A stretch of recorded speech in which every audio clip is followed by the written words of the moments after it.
Hello, good morning everyone. আমি shiny from Netherlands. আজকের গল্পে আপনাদের সবাইকে স্বাগত জানাই। এই সবে সকাল হয়েছে আর তার সাথে কি সুন্দর রোদ উঠেছে। এখানে রোদের দেখা পাওয়া মানে তো ভগবানের দেখা পাওয়া। তাই এইখানটায় বসে বসেই বেশ কিছুটা টাইম কাটিয়ে দিলাম হাতে এক কাপ গরম চা নিয়ে। কারণ এরম দৃশ্য এই শীতকালে খুবই কম দিন আসে, আর যেদিন আসে সেদিন তো আমি আর জানলার সামনে থেকে সরি না। যাক, চলুন সকালে কি খাবো সেটাই এখন চিন্তার বিষয়। আর আপনারা অনেকেই জানতে চান যে এখানকার মুড়ি কেমন হয়। এখানে কিন্তু বেশ অনেক টাইপেরই মুড়ি পাওয়া যায়। এটার উপরে দেখুন আবার বাংলায় লেখা আছে। যখনই কোনো কিছু বাংলায় লেখা দেখতে পাই তখনই তো একটা অন্য টাইপেরই লাগে। আর এই মুড়িটা এসেছে বাংলাদেশ থেকে। এখানকার প্রচুর ইন্ডিয়ান খাবার বাংলাদেশ থেকে আসে। মানে বাংলাদেশি দোকানও যেমন আছে, ইন্ডিয়ান দোকানও সেরকম আছে। যে কোনো একটাতে গেলেই আমরা আমাদের পছন্দ মতো জিনিসপত্র পেয়েই যাব। দেখুন, এটার দাম ছিল ওই 3.75 ইউরো মতো। ভারতীয় টাকায় 420 টাকার মতো হবে। আর মুড়ি ছিল 400 গ্রাম। এছাড়াও 200 গ্রামেরও প্যাকেট পাওয়া যায়, সেটা আবার অন্য। ওইটা ওই আরব এমিরেটস এরম টাইপ থেকে আসে বোধহয়। সেই মুড়িটা আবার একটু মেয়ানো হয়। তবে এখানকার কোনো মুড়িতেই আপনি নুন পাবেন না। মুড়ি নিয়ে যখন এত কথা বলছি, চলুন তাহলে আজকে মুড়ি খাওয়া যাক। আর মুড়ির সাথে খাওয়ার জন্যে তো ওই চপ, পেঁয়াজি, সিঙ্গাড়া ছাড়া মুড়িটা আবার ঠিকঠাক হয় না। তাই ভাবলাম একটু পেঁয়াজ, ধনেপাতা, সাই পেঁয়াজ দিয়ে বেশ সুন্দর করে পেঁয়াজি বানিয়ে নেওয়া যাক। আর যেমনি ভাবা তেমনি কাজ। সব কিছুই আমি একদম কুচি কুচি করে কেটে নিয়েছি। এরপর ওই 2 থেকে 3 চামচ মতো বেসন দিয়ে দেব। নুন, কালো জিরে, কিছু গুঁড়ো মশলা দিয়ে ভালো করে এটা মাখিয়ে নিই। এখানকার ইন্ডিয়া বাজারগুলোতে আবার মুড়ি মুড়ি নামে বিক্রি হয় না, ওই পাফড রাইস, মুড়মুড়া, মামড়া এইসব নামে বিক্রি হয়। এখানে ভালো মুড়ি পাওয়া খুবই চাপের ব্যাপার। এমনিতে তো খুব কম দোকানে পাওয়া যায়, মানে এখানকার কোনো সুপার মার্কেটে আপনি পাবেন না। যদি নিতে হয় তাহলে অবশ্যই ইন্ডিয়ান বা বাংলাদেশি দোকানে যেতে হবে। আর যেগুলো আবার বাড়ি থেকে বেশ অনেকটাই দূরের হয়। আবার অনেক সময় মুড়িগুলোতে সেই একটা অন্য টাইপের স্মেল আসতে থাকে, বা একদমই মুচমুচে থাকে না। আর সল্ট তো আপনি কোনো মুড়িতে পাবেন না। এখানে ন্যাচারালি সব মুড়ির দাম অলমোস্ট প্রায় সেম সেমই থাকে। তবে এইবারে যে মুড়িটা নিয়ে এসেছি এটা কিন্তু খেতে ভালো ছিল। মানে মুচমুচে ছিল প্রথমত, দ্বিতীয়ত সল্ট না থাকলেও কোনো গন্ধ ছিল না। আর এই মুড়িটার দাম ওরম নিয়েছে। এছাড়াও 2.49-এ ওই 200 গ্রাম মতো মুড়ি দেয়, সেটাও একটা পাওয়া যায়। মোরললেস আপনি ধরে রাখতে পারেন এখানে 1 কেজি মুড়ির দাম নেয় 900 থেকে 1000 টাকার মতো। আমার তো মনে হয় না যে এখানকার মানুষজন মুড়ি বলে কোনো জিনিস আছে সেটা জানে। তার জন্যে এখানকার কোনো মার্কেটে পাওয়া যায় না। প্রথমে তো ওই পেঁয়াজ, ধনেপাতা আর পেঁয়াজ কলি থেকে যে জলটা বেরিয়েছিল সেটা দিয়ে বেশ ভালো করে মাখার পর দেখলাম আর একটু জল দিলেই হয়ে যাবে। দেখুন, এদিকে মাখা হয়ে গেছে আর ওইদিকে কিন্তু আমি সর্ষের তেলও দিয়ে দিয়েছি। আর এটা আমি ডুবো তেলে ভাজবো না, ওই কম কম তেল দিয়ে সর্টে করে নেব। বেশ ভালো করে ওই বড়া টাইপ করে দিয়ে দিই তাহলে এরপর এক এক করে।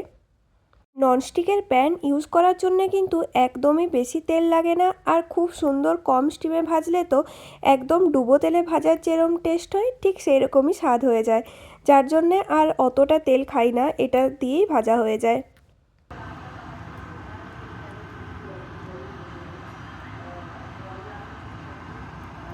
একদিকটা তো বেশ লাল লাল হয়ে গেছে, এরপর এটাকে চলুন ফ্লিপ করে দিই আর অন্য দিকটাও হতে থাক।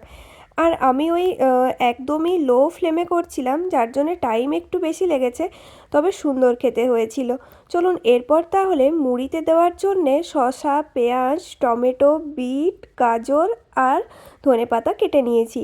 আর এই দিকে দেখুন, ওই যে তখন যে মুড়িটা দেখালাম ইফাদি, এই মুড়িটা কিন্তু বেশ ভালো।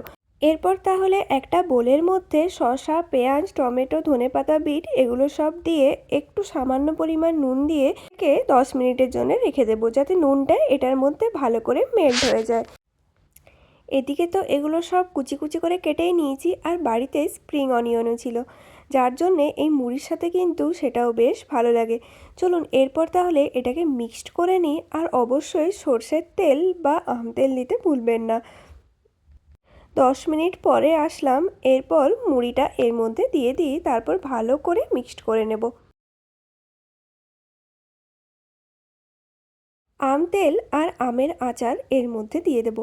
ওই মাদার্সের যে আচারটা পাওয়া যায় ওটাই ব্যবহার করি, বেশ একটা টক টক ঝাল ঝাল ফ্লেভার আসে মুড়ির মধ্যে। এটা কিন্তু বাড়ি থেকে নিয়ে এসেছিলাম আম তেলটা। আর এটা একবার তো আম তেল নিয়ে আসলে 2-3 বছর হয়তো আরামসে চলে যাবে।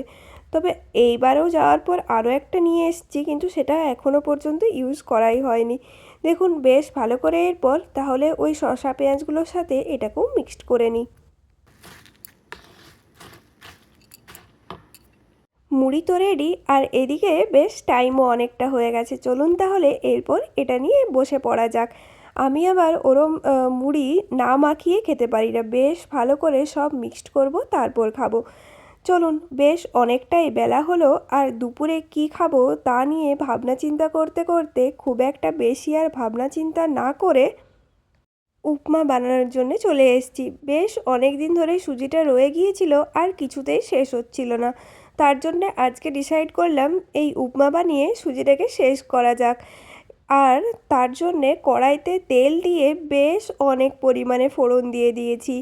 ওই উড়দ ডাল, চানা ডাল, সাথে বাদাম, কারি পাতা, সর্ষে, শুকনো লঙ্কা। চলুন এটাকে তাহলে একটু নাড়াচাড়া করে লাল লাল করে নিই।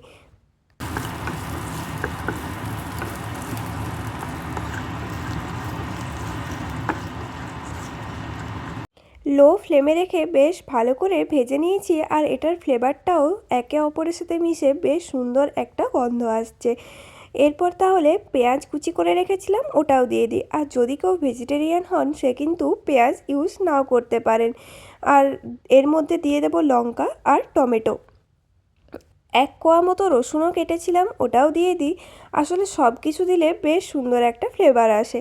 এরপর এগুলোকে ওই 5 থেকে 10 মিনিটের জন্য একদমই লো স্টিমে ভেজে নেব। নুন দিয়ে দিলে এই ধোঁয়াটা উঠবে না, তবে মাঝে মধ্যে দিতে ভুলে যাই, তার জন্যেই এই অবস্থা হয়। দেখুন ঠিক মনে করে নুন নিয়ে চলে এসেছি কিন্তু আমি।